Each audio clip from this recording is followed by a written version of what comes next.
साथियों, loan defaulter के हक और अधिकारों को लेकर आज की तारीख में सोशल मीडिया पे कई यूट्यूब चैनल ऐसे हैं जो जनता के अंदर अवेयरनेस फैला रहे हैं, लोगों के अंदर जागरूकता ला रहे हैं। यानी कि एक आम व्यक्ति जो आज से कुछ समय पहले डरा करता था, उसके मन में रिकवरी एजेंट का बहुत ज्यादा डर था। वह व्यक्ति जो मल्टीपल लोन का शिकार हो गया था, उसके पास 1 रुपया भरने का नहीं है, लेकिन वह अपनी घर की चीजों को बेचकर, दूसरी बैंकों से लोन लेकर, लोगों से पैसा उधार लेकर, सिविल स्कोर से ज्यादा चिंता रिकवरी एजेंट की करके लोन की ईएमआई भरा करता था। लेकिन जब कोई व्यक्ति लोन डिफॉल्टर हो जाता है ना, जब उसके दिमाग में 50 प्रकार के तनाव घर कर जाते हैं, तो वह आखिर पहुंचता है सोशल मीडिया पे। और सोशल मीडिया पे वो सर्च करता है कोई ऐसा यूट्यूब चैनल जिससे उसको परफेक्ट जानकारी मिले। और आज की तारीख में यूट्यूब पर आप कुछ भी पूछो, कुछ भी पूछो। आप पूछो चाय कैसे पीते हैं, तो वो भी यूट्यूब आपको बता देगा। यानी कोई ऐसा सब्जेक्ट नहीं है जिस सब्जेक्ट पर यूट्यूब पर वीडियो पोस्ट नहीं है। तो लोन डिफॉल्टर भी क्या करे क्या नहीं करे, मल्टीपल लोन के शिकार है, इस चक्कर में वीडियो सर्च करते हैं। और वीडियो सर्च करके जितने भी यूट्यूब योद्धा है उनके वीडियो सुनते हैं। अब हर किसी के बोलने का तरीका, समझाने का तरीका, बात करने का तरीका अलग होता है, लेकिन मैक्सिमम यूट्यूबर्स द्वारा लोन डिफॉल्टर के हक और अधिकारों की बात की जाती है। और उनकी बातों को सुनकर एक आम लोन डिफॉल्टर जो डरा करता था, वह अंदर ही अंदर अपने आप को मजबूत महसूस करता है। वह रिकवरी एजेंट से बोलने की तहजीब सीख जाता है कि मुझे किस तरीके से इनसे बात करनी है, कहां मुझे उंगली सीधी रखनी है और कहां मुझे उंगली टेढ़ी करनी है। यह अच्छी तरीके से समझ जाते हैं। और फिर किसी कारण से वो लोन डिफॉल्ट हो गए। अब वो डरते हैं, नहीं डरते हैं, फिर भी रिकवरी एजेंट के डराने के तरीके बड़े ही रोचक हैं, बड़े ही अनूठे हैं, जिनका जवाब लोन डिफॉल्टर्स द्वारा दिया जाता है। ऐसे ऐसे जॉक्स वो अपने रिकवरी के अंदर आजमाते हैं जिनको सुनकर हंसी छूट जाती है। कई रिकवरी एजेंट कहते हैं कि तुम्हारे खिलाफ आर्बिट्रेशन की कार्रवाई हो गई है, मैं आ रहा हूं और तुम्हारे घर पे नोटिस चिपका के सामान लेके चला जाऊंगा, जैसे कि कानून उसके बाप का है। अरे भाई, आर्बिट्रेटर महोदय अगर खुद भी चाह ले ना, तो वो आकर उस पार्टी से बात भी नहीं कर सकते। उनका काम सिर्फ इतना है कि उन्होंने नोटिस भेज दिया, सामने वाले ने उसका जवाब दे दिया, उनको करना है तो ऑर्डर करे, नहीं करना है तो फाइल खारिज करे। और उन्होंने अवार्ड कर भी दिया ना, तो उस अवार्ड को सक्षम न्यायालय के अंदर जहां का व्यक्ति रहने वाला है वहां एग्जीक्यूशन करना पड़ेगा। और उस एग्जीक्यूशन के अंदर उस व्यक्ति को, यानी कि लोन डिफॉल्टर को, समन्स आते हैं।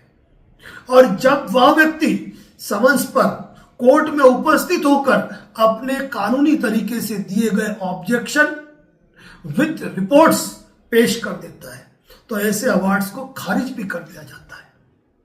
और यहां पर मान लीजिए किसी कारण से आर्बिट्रेशन एग्जीक्यूशन होता भी है, तो वहां पर भी नोटिस चिपकाने का अधिकार नहीं मिलता है किसी रिकवरी एजेंट को। उसके लिए पूरा एक कानूनी प्रोसेस है जो कि मजाक नहीं है। कोई भी एनबीएफसी कभी ये नहीं चाहती है कि आपके घर का सामान निकले और उनके ऑफिस भर जाए। लगभग एनबीएफसी कंपनी के जितने भी राज्यों में ऑफिस चल रहे हैं ना, सारे के सारे किराए के, और एक एक शहर में हजारों क्लाइंट है। इतने फ्रिज, कूलर, एलईडी कहां रखेंगे? तो तो कहने का मतलब ये कि जो रिकवरी एजेंट कहते हैं ना, हम आपके घर पे आके नोटिस चस्पा कर देंगे, हम ताला लगा देंगे, ऐसी बात कहने वाले को कहे कि तुम्हारे बाप का घर है क्या। यानी कि उनको उनकी लिमिटेशंस आपको याद दिलानी पड़ेगी। कई बार कहते हैं कि मैं अभी पुलिस लेके आ रहा हूं। हाँ, वो अभी पुलिस लेके आएंगे, जैसे उनकी एनबीएफसी कंपनी पुलिस को पेमेंट कर रही हो, पुलिस सिस्टम का खर्चा उनकी एनबीएफसी कंपनी उठा रही हो, इस तरीके से बात करते हैं। कभी रिकवरी एजेंट्स फोन करवाते हैं कि सामने वाला पुलिस वाला है, सामने वाला वकील है, फर्जी कॉल। कभी भी कोई पुलिस अधिकारी या कोई वकील आपको कभी कॉल नहीं करता है। और कुछ कुछ मैसेज तो ऐसे आते हैं कि इनकी बुद्धि पे हंसी छुटती है। अब ये रिकवरी एजेंट भी सुनेंगे। ये एक मैसेज है जो मुझे आया है, एक हमारे दर्शक ने हमें भेजा है। हेलो, मैसेज क्या है? I am Ashok Tiwari from field department of, company का नाम लिखा है, छोड़ देते हैं। There is recovery schedule at 10 to 12 PM today at your registered address. I am coming with Kamaljeet Rana and Manish Verma. यानी कि मैं इस कंपनी के डिपार्टमेंट से बोल रहा हूं और रिकवरी का शेड्यूल डिसाइड किया हुआ है 10 बजे से 12 बजे के बीच में आपके रजिस्टर्ड एड्रेस पर। और मैं आ रहा हूं कमलजीत राणा और मनीष वर्मा के साथ। जैसे कमलजीत राणा न होके खली है, जैसे मनीष वर्मा न होके कोई पुलिस अधिकारी है। Stay available at this time, आप इस समय पे उपलब्ध रहे। कीप योर ईएमआई, अपनी ईएमआई के साथ। कीप विजिटिंग चार्जेस, समझे कुछ? यानी कि हमारी जो विजिटिंग का खर्चा हो रहा है ना, उन चार्जेस के साथ खड़े रहे। यानी कि एनबीएफसी इन बेचारों को तनख्वाह भी नहीं देती है, खर्चा भी नहीं देती आने का। कितना दुर्भाग्य इस देश का। If recovery fails for any reason, then strict action will be taken against you and your company का नाम account will be blocked and will report also civil score. देखो कितना डरावना मैसेज है कि कमलजीत राणा और मनीष वर्मा के साथ मैं अशोक तिवारी आ रहा। टाइम दे दिया 10 से 2 का, रजिस्टर्ड एड्रेस पे आ रहे हैं। ईएमआई भी तैयार रखना, हमारा विजिटिंग खर्चा भी तैयार रखना। पार्टी का सर अब क्या करूं? मैंने कहा भेज दो इंटीमेशन लेटर। इंटीमेशन लेटर भेजा तो मैसेज का शेड्यूल बच के 12 से 2 हो गया। ध्यान रखिए, कोई भी रिकवरी एजेंट आपके यहां आता है तो आपको डरने की आवश्यकता नहीं है। आप खुला कहो पैसा नहीं है, स्ट्रिक्ट लीगल एक्शन लेने की बात की है ना, लो। अरे क्या लोगे? सेक्शन 25 करोगे, 138 NI एक्ट करोगे, रिकवरी एजेंट हरेसमेंट करोगे, आर्बिट्रेशन की कार्रवाई करोगे, करो। लोन डिफॉल्ट है, पैसा नहीं है तो नहीं है। इस बात को साथियों आपको समझना पड़ेगा और इस तरीके से बात करनी पड़ेगी। ये एक मैसेज है, प्रिय ग्राहक। न तो ग्राहक का नाम लिखा है, न भेजने वाले का नाम लिखा है। हाँ, ऊपर मोबाइल नंबर जरूर है जो रिकवरी एजेंट है, पर मैं सार्वजनिक रूप से किसी का नाम नहीं लूंगा कि उसका मोबाइल नंबर क्या है। उसने लिखा है, प्रिय ग्राहक, प्रक्रिया संहिता की धारा आईपीसी 420, 406, 409/80 के तहत कानूनी नोटिस, कानूनी कार्रवाई, संदर्भ निपटान। जैसा कि आप कॉल और मेल का जवाब नहीं दे रहे, हमने फैसला लिया है कि आप धोखाधड़ी करने वाले ग्राहक हैं और आपके घर विभाग आपके घर का दौरा करेगा, ऋण की राशि की वसूली करेगा। विक्रम चौधरी वे कानूनी अधिकारी है जिनसे आप अपने घर का दौरा करवाएंगे। सत्यापन के लिए कानूनी कार्रवाई कर रहे हैं और कानूनी तौर पर जांच और नोटिस के लिए सबसे बड़े दिल्ली बार एसोसिएशन के सभी डाकघरों और पेन विवरणों की जांच करेगी। अब दिल्ली बार एसोसिएशन क्या होता है? वकीलों का एक समूह, उनकी एक एसोसिएशन। अब ये बेवजह से लोगों को डराने के लिए दिल्ली बार एसोसिएशन का नाम का यूज कर रहे हैं। अगर इस मैटर की कंप्लेंट दिल्ली बार एसोसिएशन को इस व्यक्ति द्वारा, हम तो नहीं कर सकते, लेकिन इस व्यक्ति द्वारा अगर कंप्लेंट की जाए ना, तो इस मोबाइल नंबर वालों को, क्योंकि वकीलों से अगर पंगा लिया है ना, और ये तो वकीलों की एसोसिएशन है, दिल्ली बार एसोसिएशन का नाम बदनाम करने की कोशिश कर रहे हैं ये लोग। दिल्ली बार एसोसिएशन का काम यही है क्या? वकीलों के हितों और अधिकारों के लिए प्रतिबद्ध बार एसोसिएशन का इस तरीके से नाम इस्तेमाल करना एक क्राइम है। और इस क्राइम में ये रिकवरी वाले एजेंट साहब भी जाएंगे और इनकी कंपनी भी लपेटे में आ जाएगी। क्योंकि दुनिया में आप सबसे लड़ सकते हो, किसी वकीलों के समूह से लड़ना मजाक नहीं है। क्योंकि जब वकील बिफरता है ना, तो उसको संभालने के लिए पुलिस भी कम पड़ जाती है। एक बार नहीं 1000 बार देखा होगा। और विश्वास न हो तो हमारे चैनल पे जाके पुराने वीडियो देख लीजिए। अब ये लिख रहे हैं पैन कार्डों की जांच करेगी, कानूनी नोटिस के तहत कानूनी कार्रवाई के लिए नोटिस भी जारी किया जाएगा। बैंक एडवोकेट रणवीर सिंह और पुलिस टीम के साथ आपके पते पर आएंगे यदि आप इस संदेश का उत्तर नहीं देंगे। हम इस संदेश को अनदेखा करने के लिए 11420 RW 120 लगा देंगे। जैसे कि इनके घर के अंदर कोई वो तिलक करने वाला है, तिलक करके लाके आपको लगा दिया। इस तरीके के फर्जी मैसेजेस, मतलब कि आप ये मान के चलिए कि जितने भी व्हाट्सएप मैसेज आपको आते हैं 99% फेक है। जितने भी टेक्स्ट मैसेज आते हैं आपको 99% फेक है। जितने भी आपको नोटिस आते हैं 99% फेक है। क्योंकि एक एडवोकेट के नाम का यूज करते हैं ये रिकवरी एजेंट। ये जानते नहीं है कि किसी एडवोकेट से पंगा पड़ गया ना तो भारी पड़ जाएगा इनको। और बार एसोसिएशन ने संज्ञान ले लिया ना तो कंपनियों पे बड़े वाला अलीगढ़ का ताला लगवा देंगे क्या? क्योंकि वकीलों के समूह से जीतना आसान नहीं होता है। खैर, हम मुद्दे से भटक रहे हैं। ऐसे ऐसे रोचक मैसेज आते हैं कि हम आपके कॉन्टैक्ट से संपर्क करेंगे, हम आपके खिलाफ कानूनी कार्रवाई करेंगे, हम आपका घर सीज कर लेंगे, हम आपकी सैलरी होल्ड ऑन करा देंगे, हम आपके अमाउंट पे लीन मरवा देंगे, हम आपका पैन कार्ड ब्लॉक करवा देंगे, हम आपका आधार कार्ड ब्लॉक करवा देंगे, हम आपका पासपोर्ट जब्त करवा लेंगे, हम आपकी फाइनेंशियल डेथ कर देंगे, हम आपका सिविल स्कोर 0 कर देंगे। और भी बहुत सारे मैसेज आते होंगे। तो ऐसे मैसेज हमको भेजा कीजिए आप व्हाट्सएप पे, ताकि इनके मामले में खुला पोस्टमार्टम करें और आम आदमी को ये मालूम पड़े कि किस हद तक रिकवरी एजेंट ऐसे ऐसे रोचक मैसेज करते हैं कि इनकी बुद्धि पे तरस आता है। अरे जनता अवेयर हो चुकी है, अब तुम जाग जाओ। जनता केवल एडवोकेट नरेंद्र जोशी का यूट्यूब चैनल नहीं देखती है, ये और भी बहुत सारे यूट्यूब चैनल है जो जेन्युइनिटी के साथ अपनी बातों को रखते हैं।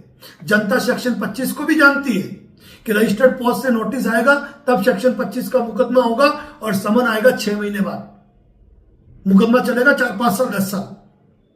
जनता 138 को भी समझ सकती है कि प्रायर नोटिस से सिक्योरिटी चेक को किस तरीके से डिफेंस किया जा सकता है। जनता आर्बिट्रेशन का जवाब देना भी जानती है और रिकवरी एजेंट को भी इंटीमेशन लेटर देना जानती है। तो इस तरीके के जो ये रोचक मैसेज होते हैं ना, एक तो साथियों क्या होता है कि रिकवरी एजेंट जो बदतमीजी करता है ना, उससे आप डरते हो। उससे डरना बंद कर दीजिए। मेरे जितने भी साथी हो बताए कि इंटीमेशन लेटर से इनके, अब गलत शब्द यूज नहीं कर सकता, कुछ मर्यादाएं होती है, इनकी बैंड बजती है नहीं। अरे आप रिकवरी एजेंट को कोई इंटीमेशन लेटर हाथ में दो, उसको कहो भाई यहां पे रिसीविंग कॉपी दे, साइन तक नहीं कर पाते, अपना पद नहीं लिख पाते, अपनी आईडी नंबर नहीं लिख पाते, अपना नाम और अपना मोबाइल नंबर नहीं लिख पाते। इतना डर उनके अंदर बैठा हुआ है। अपना कैमरा ऑन कीजिए, उनके सामने रखिए और आप उनको कहिएगा आप किस बैंक से आए हो, बताओ आपका नाम क्या है, किस पद पे है, कौन सी एजेंसी से है, आप मेरे घर पे विजिट करने आए, DRA लाइसेंस है, कंपनी का आईडी है, home visit letter, office visit letter है, मैं आपको इंटीमेशन लेटर दे रहा हूं, क्या आप उसको रिसीव कर सकते हैं? बोलती बंद हो जाती है साहब, बोलती बंद हो जाती है। लेकिन कब?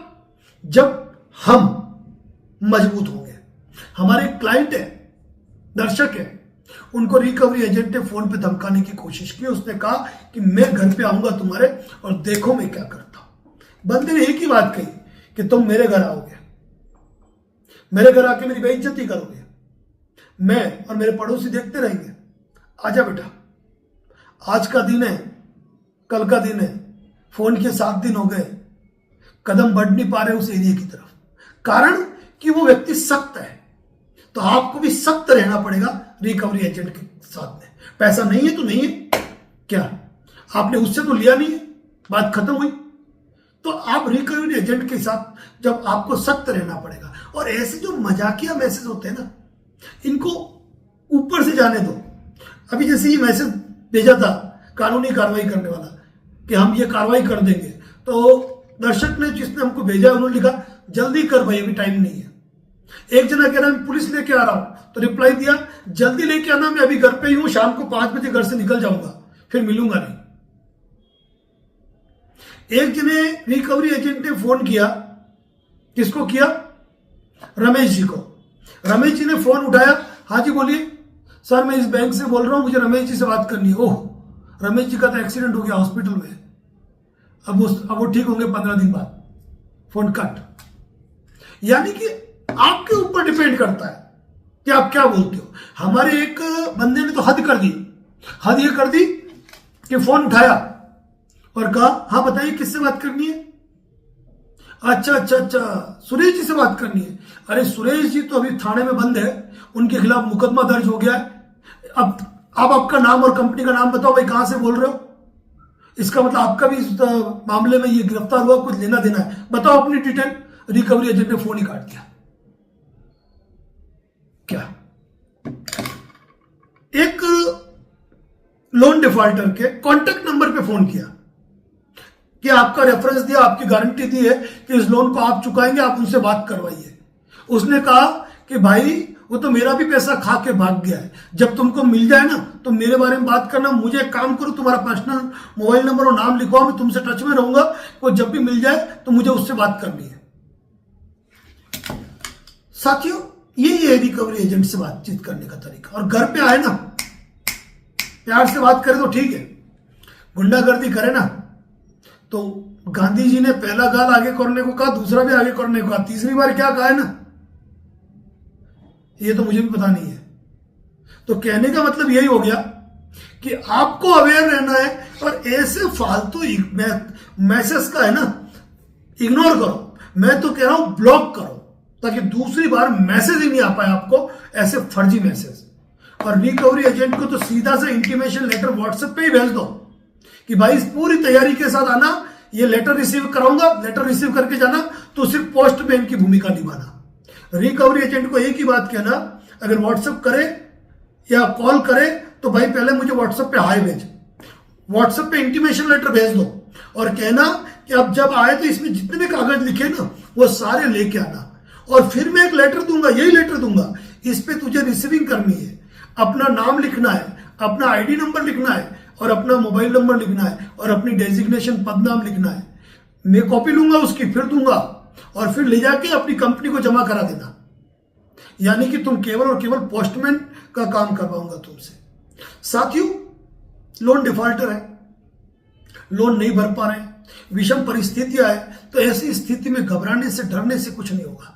अपने अधिकारों को जानना पड़ेगा, अपने अधिकारों को पहचानना पड़ेगा और फिर ऐसी बुरी परिस्थितियों से, क्योंकि एक ही बात कहूंगा कि जब हमारा अच्छा वक्त नहीं ठहरा तो इस बुरे वक्त की क्या औकात कि ये ठहर पाएगा। सिर्फ और सिर्फ लोन डिफॉल्ट के दलदल में धंस गए हो ना, सिर्फ और सिर्फ मैं मानता हूं 6 महीने, 6 महीने पर्याप्त है। अधिकतम पकड़ लो 1 साल, मजबूती के साथ खड़े रहे,